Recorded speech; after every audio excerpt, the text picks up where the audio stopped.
எப்படியாவது இந்த வேலையை வாங்கிவிட வேண்டும் என நூற்றுக்கணக்கான இளைஞர்கள் ஒரே நேரத்தில் நேர்காணலுக்கு ஒன்று கூடியதால் பெரும் பரபரப்பு ஏற்பட்டது.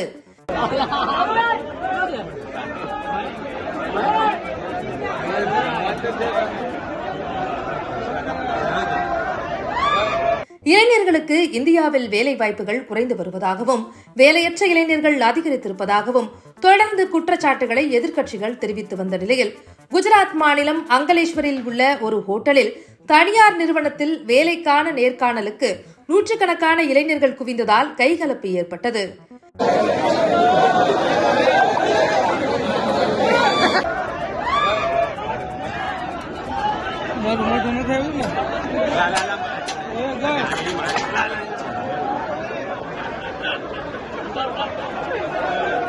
வேலைக்கான நேர்காணலில் கலந்து கொள்வதற்கே இவ்வளவு போராட்டம் என்றால் வேலை கிடைக்க இன்னும் எவ்வளவு போராட வேண்டியிருக்கும் இந்த காலத்து இளைஞர்கள் என்று வீடியோவை பார்க்கும் நபர்கள், சமூக ஆர்வலர்கள் வேதனை தெரிவித்துள்ளனர்.